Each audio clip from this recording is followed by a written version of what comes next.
Hello दोस्तों, क्या हालचाल आप सबका। उम्मीद करता हूँ आप सब अच्छे ही होंगे। आज हम एक्सप्लेन करने वाला है एक बेहतरीन मूवी 2023 में आया, फ्लैश का। ये एक science fiction, action, drama, time travel genre का मिश्रण है। शुरू में ही हमें दिखाया जाता है एक रेस्टोरेंट में कुछ लोगों का लाइन लगा हुआ होता है। उनमें से एक है बैरी एलन, जो रियल वर्ल्ड में एक टेक्नीशियन का काम करते हैं और यही फ्लैश होता है। हाथ में लगा हुआ एक डिवाइस इंडिकेशन दे रहा था लो एनर्जी का, इसीलिए उन्होंने खाना ऑर्डर करते हैं। लेकिन अचानक अल्फ्रेड का कॉल आ जाता है एक इमरजेंसी सिचुएशन पे फ्लैश को रेस्क्यू करने जाना है, क्योंकि बाकी सारे रेस्क्यूअर्स जैसे कि सुपरमैन, वंडर वुमन कहीं ना कहीं बिजी हैं। बैरी एलन ने तुरंत फ्लैश का ड्रेस पहनकर रेस्क्यू करने निकल पड़ते हैं। उसी टाइम पे बैटमैन भी पीछा कर रहा होता है कुछ क्रिमिनल्स को, जिन्होंने लैब से खतरनाक वायरस चोरी किया है। एनर्जी बढ़ाने के लिए फ्लैश रेस्क्यू मिशन का जगह पे जो भी खाना मिल रहा था उसे खा लिया था और उसका एनर्जी पीक लेवल तक पहुंच गया था। अब बाकी सारे लोगों को उन्होंने रेस्क्यू कर लिया था। वही दूसरा ओर बैटमैन एक क्रिमिनल्स को पकड़ लेते हैं, लेकिन दोनों ही पानी में गिरने ही वाले होते हैं। उसी वक्त वंडर वुमन आके दोनों को उठा लेता है। अगर ये वायरस पानी में गिर जाता तो गथम सिटी बर्बाद हो सकता था। अब रेस्क्यू मिशन से लौट के फ्लैश ने अपना ऑफिस ज्वाइन करता है, जहाँ पे एज ए टेक्नीशियन एक ऐसे टेक्नोलॉजी पे काम कर रहा था जहाँ पे पुराना सीसीटीवी फुटेज को रिकवर किया जा सके। उनका मुलाकात होता है एक पुराना कॉलेज दोस्त से, जो उनसे बैरी का पिता का बारे में पूछता है। फिर इमोशनल्स हो जाता है बैरी। घर आके अपना पापा को कॉल लगाते हैं, जो कि एक्चुअल में जेल में है। उनका ऊपर एक क्रिमिनल चार्जेस लगा हुआ था। बात करते करते बैरी उस स्थान पर आ गया जहाँ पे उसका बचपन में एक हादसा हुआ था। वो याद करता है बचपन में जब मैथ्स का प्रॉब्लम सॉल्व कर रहा था, तब उनका मामी ने एक सलाह दिया था उन्हें कि हर प्रॉब्लम का सॉल्यूशंस नहीं होता है, कभी कभी उसे जाने देना ही बेहतर होता है। मूवी में आगे जाके देखेंगे इस सेंटेंस का इम्पोर्टेंस। उसी बचपन में एक दिन वो अपना पढ़ाई कर रहा था और उनके पापा ने एक टोमेटो कैन लेने के लिए बाहर गए थे। बाहर से आते ही अचानक मम्मी का चिल्लाने की आवाज होते ही दोनों ने सेम स्पॉट पर पहुंचने के बाद ये डिस्कवर करते हैं किसी ने उनका मामी का हत्या कर दिया, और वो दोनों ने कुछ नहीं कर पाया। दुख से भड़कंत होकर फ्लैश ऐसे ही चलना शुरू कर देता है और अपना पावर को इतना लेवल तक बढ़ा लेता है कि ये दौड़ते दौड़ते एक क्रोनो बॉल बना लेता है, जहाँ पे ये कुछ समय के लिए अपना अतीत में चला गया था। उस टाइम पे जहाँ पे वो रेस्क्यू मिशन में था, वहां से लौट के ये अपना दोस्त ब्रूस अर्थात बैटमैन को खुद का अतीत में जाने के बारे में बोल रहा था। और ब्रूस का एडवाइस यही था, पास्ट में जाके टाइम के साथ छेड़छाड़ ना करना ही बेहतर है। फ्लैश का मुलाकात होता है उनका पुराना कॉलेज दोस्त से। बातचीत करते करते और वो सीसीटीवी फुटेज देखने के बाद फ्लैश का अचानक आइडिया आता है, अगर उनके पापा वो टोमेटो कैन लेने के लिए बाहर गया ही नहीं होता तो वो ये हादसा संपूर्ण रूप से रोक सकता था। इसीलिए वो डिसाइड करता है पास्ट में जाएंगे और वो हादसा होने से रोकेंगे। अगला सीन में दिखाता है फ्लैश पास्ट में जा चुका है और उनका मामी जब शॉपिंग कर रही थी उसी वक्त बास्केट में टोमेटो कैन रख दिया था, ताकि वो घर पे ऑलरेडी हो और उनके पापा को बाहर न जाने पड़े ये लेने के लिए। ऐसे ही उस टाइमलाइन पे फ्लैश थोड़ा सा पीछे आ जाता है और देखते हैं सब कुछ ठीक ही चल रहा होता। अचानक से एक डेमनिक वर्सन खुद को प्रकट करते हैं, जो कि फ्लैश ही होता है अपना ही ओल्ड एज का। आके ही फ्लैश वन को एक जोर से मुक्का मारता है और वो एक पार्टिकुलर टाइम लाइन पे आके गिर जाता है। यहाँ पे हम देखेंगे मूवी में आगे जाकर ये बुढ़े फ्लैश यंग फ्लैश को क्यों एक स्पेसिफिक टाइमलाइन पे ही धक्का मार के फेंका है। नया टाइमलाइन पे आने के बाद फ्लैश डिस्कवर करता है खुद का ही 18 साल वाला वर्सन को। यहाँ पे हम आसान समझ के लिए यंगर फ्लैश को फ्लैश 2 करके बुलाएंगे, और जो अपना ही टाइमलाइन से बिछड़ के कुछ नया टाइमलाइन में आ चुका है, उनको हम फ्लैश 1 करके बुलाएंगे। तभी अचानक बाहर बारिश के साथ बिजली भी गरजने लगता है, और उसे पता चलता है ये सितंबर 29 है। ये वही दिन है जब फ्लैश 1 को खुद का पावर मिल चुका था। यहाँ पे फ्लैश 2 का पास कोई पावर नहीं था, और वो फ्लैश 1 का ही यंगर वर्जन था। इसीलिए फ्लैश 1 ने सोचा, अगर खुद का यंगर वर्जन को ही पावर नहीं मिलेगा तो खुद के पास भी पावर नहीं होगा, और ये खुद का टाइमलाइन पे नहीं जा पाएगा। इसीलिए यंगर फ्लैश को लेकर उसी जगह पे आते हैं और सेम सिचुएशंस क्रिएट करता है ताकि वो पावर गेन कर सके।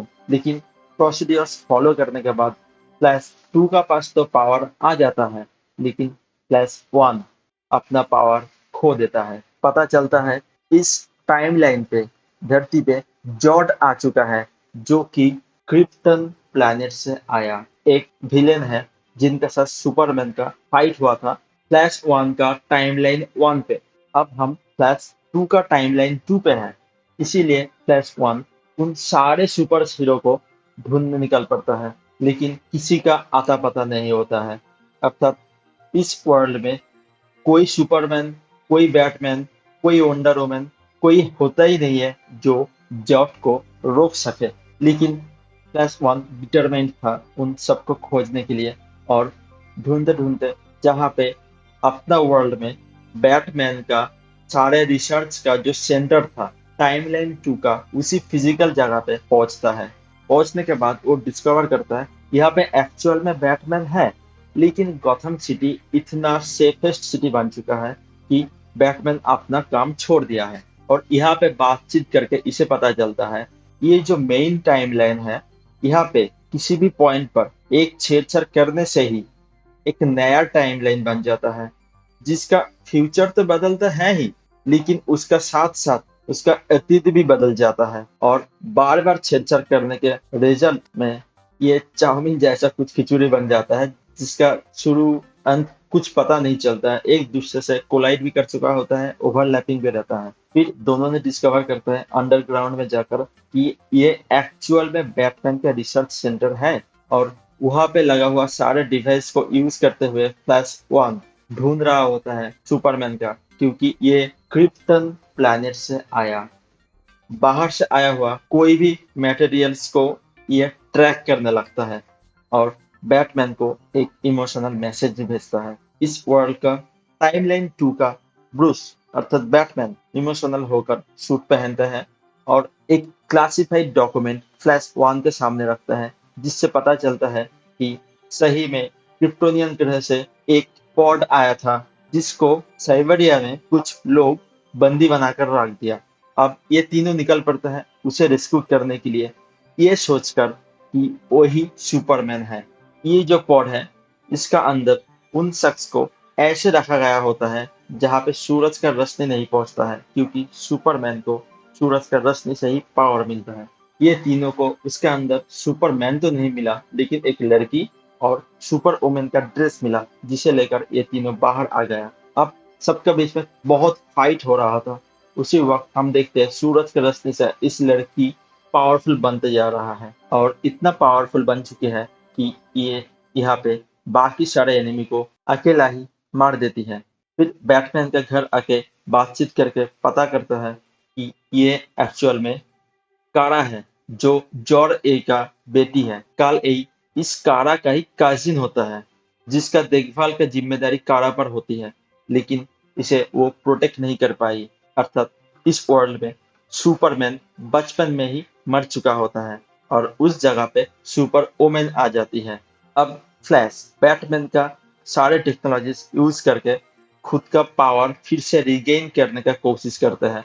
ये कामयाब भी हो जाता है। अब flash one, flash two, Batman और सुपर वुमेन सब मिलकर जॉड को रोकने जाता है, और जॉड भी वहीं पे क्रिप्टन, जो उन लोगों का एंशियंट ग्रह था, उसको पुनर्जीवित करने के लिए इस वर्ल्ड को डिस्ट्रॉय करने वाला होता है। उसके लिए उसे एक की चाहिए होता है, जो कि इस सुपर वुमेन का डीएनए में कोडेड होता है। दोनों में भयानक फाइट होता है, लेकिन अंत में सुपर वुमेन यहाँ पे मर जाती है। उसका साथ साथ बैटमैन भी मर जाता है। लेकिन जो यंगर फ्लैश है, क्योंकि वो पास्ट में जाने का बारे में जानता है, वो डिसाइड करता है कि पास्ट में जाएगा और सारे कुछ फिक्स करेगा। लेकिन वो कितना भी कोशिश करता है, हर बार बैटमैन, सुपरमैन सब मर ही जाता है। उसी वक्त जो क्रोनोबॉल बनता है टाइम ट्रैवल के दौरान, फ्लैश का ओल्डर वर्जन आ जाता है, जो कि एक डेमोनिक रूप ले चुका है। इसे हम फ्लैश 3 करके बुलाएंगे। हम शुरू में भी देखे थे यही डेमोनिक फ्लैश, फ्लैश 1 को मुक्का मार के एक स्पेसिफिक टाइमलाइन पे भेजा था, क्योंकि इसे लगता है अगर इसने फ्लैश 1 को सितंबर 29 का डेट में फ्लैश 2 का पास नहीं भेजेगा, तो इस फ्लैश 2 को पावर नहीं मिलेगा, क्योंकि बार बार टाइम ट्रैवल करके यही फ्लैश 2 फ्लैश 3 में बदल चुका है। अर्थात फ्लैश 3 ही फ्लैश 2 का बहुत ओल्डर वर्जन है, जो बार बार टाइम ट्रैवल करके खुद को ऐसा अवतार में बदल लिया। और फाइट करते दौरान इसका गाल पे जो कटिंग मार्क्स था, इससे ये पता कर लेता है कि फ्लैश 3 ही फ्लैश 2 है। और वो ये भी देखता है बाकी सारे दुनिया का जो भी सुपरमैन, बैटमैन सब होते हैं, वो एक नहीं होते हैं, वो अलग अलग होते हैं। अर्थात बहुत सारे टाइमलाइंस बन चुके हैं, जिसका अलग अलग सुपर पावर्स, सुपरमैन्स होते हैं। और एक टाइमलाइन दूसरे टाइमलाइन से, एक यूनिवर्स दूसरे यूनिवर्स से टकराने ही वाले होते हैं, क्योंकि यहाँ पे एक टाइम का इनफाइनाइट लूप बन चुका था। फ्लैश 3 बार बार अतीत में जाकर सब कुछ फिक्स करने की कोशिश कर रहा था, लेकिन फ्लैश 1 उसका रास्ते में आ रहा था। फ्लैश 1 को रियलाइजेशन हुआ था, वो कितना भी कोशिश कर ले पुराना चीज को सही करने का, वो एग्जैक्टली सही नहीं होता है। ज्यादा से भी परिवर्तन करने से कुछ नया बन जाता है। फ्लैश 1 याद करता है उसका बचपन में उसका मम्मी ने उन्हें एक सजेशंस दी थी, हर प्रॉब्लम्स का सॉल्यूशंस नहीं होता है, कभी कभी उसे छोड़ देना ही बेहतर है। लेकिन फ्लैश 2 का मानना था वो अभी भी सब कुछ सही कर सकता है। इसीलिए फ्लैश 2 ने, अर्थात फ्लैश 2 का ओल्डर वर्जन या फ्लैश 3 ने फ्लैश 1 को मारने का तय करता है। लेकिन वहां पे फ्लैश 2 अर्थात सबसे यंगर वर्जन भी मौजूद थे। वो फ्लैश 1 को बचा के खुद से ही खुद को मरवा देता है, ताकि फ्लैश 1 का रास्ते में कोई ना आए। वही दूसरे और फ्लैश 1 अतीत में जाता है और ये टोमेटो कैंस फिर से रैक में रख देता है, ताकि उनका मम्मी ने इसको अपना बकेट पे ना ऐड करे और ये घर पे मौजूद ना हो। यहाँ पे उसने जानबूझकर थोड़ा सा चेंज कर दिया, सबसे ऊपर वाला रैक में रख दिया, ताकि उनका पापा जब ये खरीदने जाए, ये ऊपर की तरफ देखे और कैमरा में ये कैद हो, ताकि भविष्य में इस फुटेज पे डिपेंड करके उन्हें निर्दोष करार दिया जाए। फिर हम देखते हैं फ्लैश ने वर्तमान टाइम पर आ गया है। इसका घर में एक कोर्ट का नोटिस है, जिसे देखकर ये पहुंच जाता है कोर्ट पे। वहां पे सीसीटीवी फुटेज से पता चलता है उसका पापा ने टोमेटो कैन ऊपर वाला रैक से उठाया था और ऊपर देखा था, क्योंकि अतीत में फ्लैश 1 बीच वाला रैक में रखने की जगह पे इसे ऊपर वाला रैक में रख दिया था। इसका पापा निर्दोष प्रमाण होता है। इसका पुराना दोस्त से फिर से फ्लैश मिलते हैं, लेकिन उसी टाइम ब्रूस वेन अर्थात बैटमैन का कॉल आ जाता है। बैटमैन से मिलने के बाद पता चलता है कि ये एक्चुअल में कहीं और टाइमलाइन पे आ चुका है, क्योंकि थोड़ा सा चेंज जो उसने किया था, सही रैक पर टोमेटो कैन ना रखकर इसने ऊपर वाला रैक पर रख दिया था। इस स्लाइड चेंज के लिए फिर से नया टाइमलाइन बन चुका है, जहाँ पे नया बैटमैन है। वो एक्वामैन से भी मुलाकात करते हैं, लेकिन जिस एक्वामैन को ये जानता है, ये कुछ और ही निकलता है। तो हम यही देखते हैं बार बार अतीत में जाकर बदलने के नतीजे से भविष्य भी बदलता है, अतीत भी बदलता रहता है। यहीं पे फ्लैश मूवी खत्म हो जाता है। आगे आने वाले मूवी सीक्वेंस में शायद यही दिखाया जाएगा कि इनका मम्मी को किसने मारा था और ये जो नया-नया टाइमलाइन पे ये घूमते रहता है, इससे ये कैसे बच कर निकलते हैं? यहाँ पे और एक सवाल खड़ा होता है, फ्लैश 2 जब खुद को ही खुद का पुराना वर्ज़न से मरवा देता है, यहाँ पे फ्लैश 1 कैसे जीवित है? क्योंकि फ्लैश 1 भी तो फ्लैश 2 का ही थोड़ा-सा ओल्डर वर्ज़न है और ये तीनों ही अलग-अलग टाइमलाइन से बिलॉन्ग करते हैं, लेकिन सेम ही पर्सनैलिटी होता है।